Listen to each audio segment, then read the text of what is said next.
Thank you so much, David Korten. And now we welcome David Barsamian.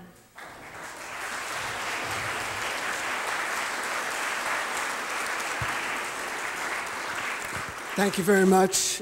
It's wonderful to be here with you this evening. Thank you for turning out and supporting Yes Magazine, celebrating its 10th anniversary, and Reclaim the Media. These are really two positive responses, concrete, not abstract, something that's right here in your community that you can have an impact on, you can participate in. So, kudos to Yes for celebrating 10 years and Reclaim the Media for providing some alternatives to corporate control of the media.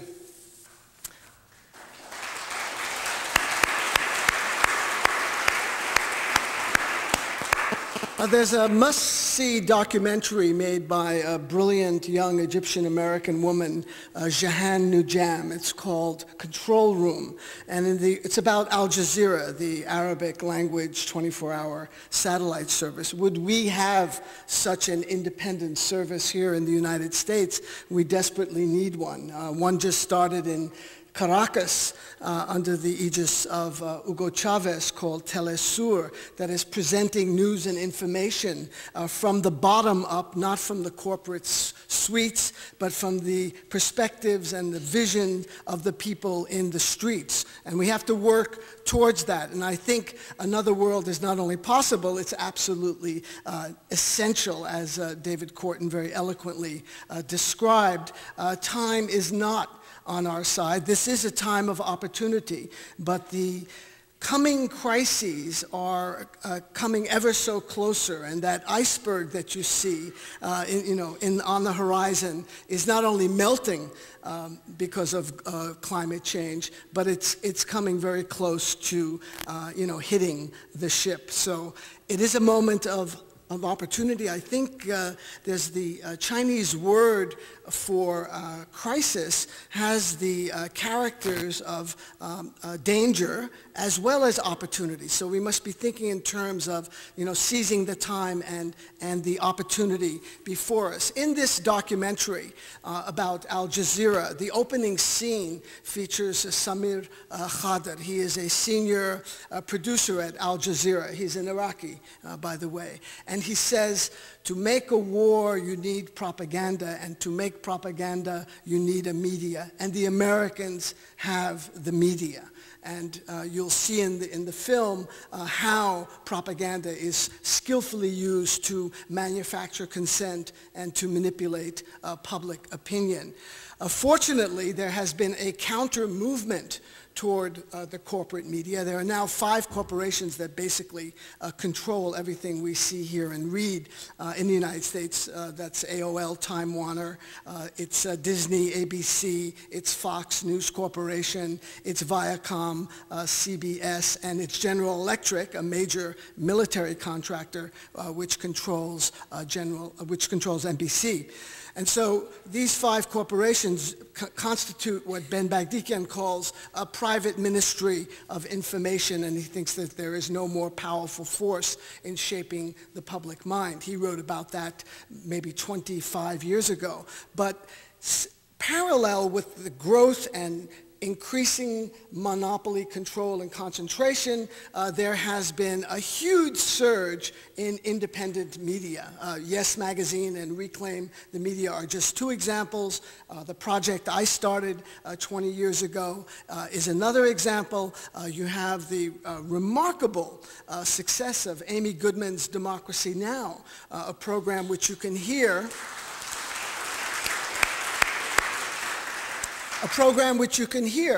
in Seattle on the Bellevue Community College station, not once, but twice a day. This program began in 1996 on 5 radio stations. It was a temporary program. It was created just for that election cycle, and after the November election, it was going to dissolve.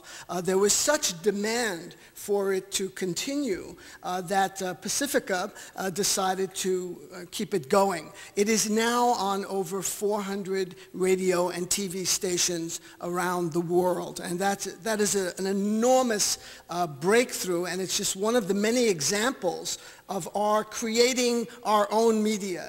As David said, ultimately, we have to control our own cameras and our own microphones. We can't completely depend on the corporate media to cover our stories. If they do, it will be through their very narrow framework and spectrum of opinion. So creating an independent media is absolutely essential to rolling back imperialism and empire.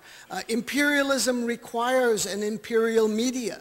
It cannot breathe without the media. And we've seen that with the manipulation and control over Afghanistan, the reporting over Iraq, and now the same propaganda onslaught to whip up frenzy to launch a war against Iran. There have been tremendous breakthroughs in a variety of fronts that really are exciting and encouraging, and it's mostly young people that are doing this work, which is so important. There's been just a surge in new documentary films uncovered. I mentioned the one about Al Jazeera, Control Room. There's a fantastic film about the CIA-led coup in Venezuela called The Revolution Will Not Be Televised. There's Fog of War. There's Super Size Me, Shocking and Awful, 9/11 Hijacking Catastrophe, Peace Propaganda in the Promised Land, Walmart, Outfox, Why We Fight. A new film that just came out in the last few months, and that really speaks to this t-shirt that I'm wearing. I don't know if you could see it. It says, "Stop the War Machine," and on the back of it, it says, "Ike was right." I had to explain to someone at Evergreen College yesterday who Ike was. A two-time Republican president of the United States, a commander of all Allied forces in Europe during World War II. He led the Normandy invasion on June 6, 1944, president of Columbia University. And he is the focus of a remarkable documentary, I think, that is very skillful for selecting Eisenhower as the means to get across a message about militarism and imperialism, because of who Eisenhower is and his credentials. Of course, it was Eisenhower on January 17th, 1961, as he was exiting the White House and as the brave, new, dynamic, liberal John F. Kennedy was coming in, it was Eisenhower that talked about the, quote, "the immense military establishment and large arms industry." And he said prophetically, "In the councils of government, we must guard against the acquisition of unwarranted influence by the military-industrial complex. The potential for the disastrous rise of misplaced power exists and will persist." He also said, "I think that the people want peace so much that one of these days governments had better get out of the way and let them have it. Every gun that is made, every warship launched, every rocket fired signifies in the final sense a theft from those who hunger and those who are cold and not clothed." So this is, I think an excellent tool in terms of education. So another world is possible, not just in the media, but also politically. And we can draw a lot of inspiration and encouragement from Latin America, which is shaking under our feet. I don't know if you can feel the temblors, but the entire continent has rejected the neoliberal globalization model and has been establishing more democratic, people-responsive governments throughout the continent. And it's not just Hugo Chavez in Venezuela, but particularly Evo Morales in Bolivia, who won a remarkable election in mid-December. The first time an indigenous person has been elected to the presidency of any continental Latin American republic. And Bolivia is an Indian majority state. And it was in Bolivia where you had this enormous uprising, popular, spontaneous uprising against Bechtel in Cochabamba a few years ago, when Bechtel went in, and in a deal with the corrupt Bolivian government, they privatized the water in Cochabamba.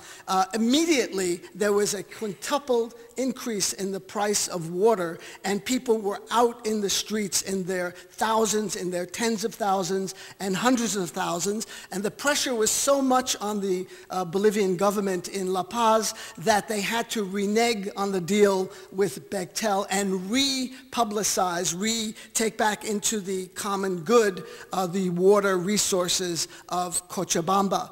There are very interesting developments going on in Argentina, in Ecuador, in Uruguay, in Brazil, where Lula was elected. There are popular movements such as Via Campesina and Tierra Sin, Movimiento Sin Tierra.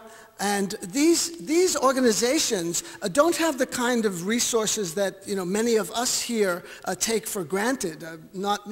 They don't have maybe DSLs and laptop computers and the kind of connectivity that we're so addicted to. But they have grassroots organizing. They go door to door to find people who will join their movement. And I was remembering John Lewis talking about the 40th anniversary of the March on Washington so this would be in 2003. And he said, back then, it wasn't that long ago, we didn't have cell phones, we didn't have email or computers, and we didn't even have answering machines on the telephone. You'd call someone, the phone would ring forever and ever. You could never leave a message. Nevertheless, through grassroots organizing, through institutions, through churches and local community organizations, they were able to mobilize this massive number of people in Washington that had, of course, an enormous impact and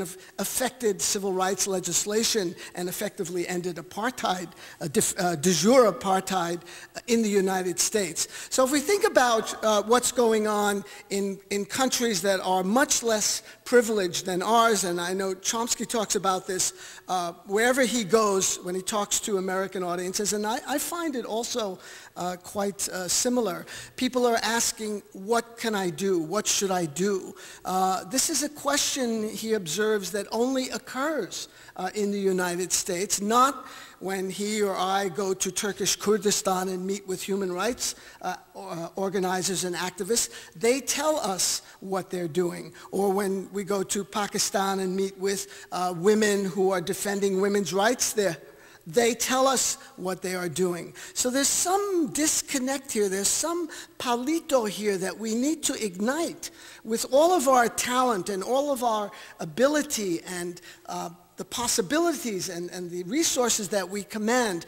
What is it that's holding us back? I get that feeling that, we're just waiting. We're waiting for it to happen. So we've become spectators. We've become passive. And it's so important to move from passivity to activity. And so what is that palito, as they say in Southwestern Spanish? What is that kindling wood that it's going to take to make that spark? Are we waiting for Rosa Parks, not to sit in the back of the bus? We did have a similar moment, I thought, when Cindy Sheehan went to Crawford, Texas, and sat down in a ditch, kind of crystallizing the peace movement and resistance to the war machine. But it seemed to, it had its moments, but it didn't seem to galvanize the mass of people. We've got lots of motions in the country, but we don't have a mass movement yet. Although it's very interesting, as we speak, one of the largest civil rights movements in the history of the United States is taking place right now. And this has happened absolutely under the screen and the radar of not only the political elite, who totally did not expect it, but of the media as well. Somehow, there are networks of immigrants, organizations, not just through the churches, but through other very loose-knit organizations around the country that has been able to organize and to get out hundreds and hundreds of thousands of people, not just the ones you heard about, not just Los Angeles and New York and Chicago where you'd kind of expect it, but I'm talking about North Carolina, South Carolina, Mississippi, Tennessee, not exactly places where there's a lot of activity going on politically. So that's a very interesting development. How can we maybe possibly intersect the peace movement, the justice movement with rights for immigrants? So I think another world is not only possible, it's absolutely happening. And I just want to close with the words of the great Arundhati Roy of India. She says, "The corporate revolution will collapse if we refuse to buy what they are selling. Their ideas, their version of history, their wars, their weapons, their notion of inevitability. Remember this, we be many and they be few. They need us more than we need them. Another world is not only possible, she is on her way. And on a quiet day, if you listen very carefully, you can hear her breathing." Thank you very much.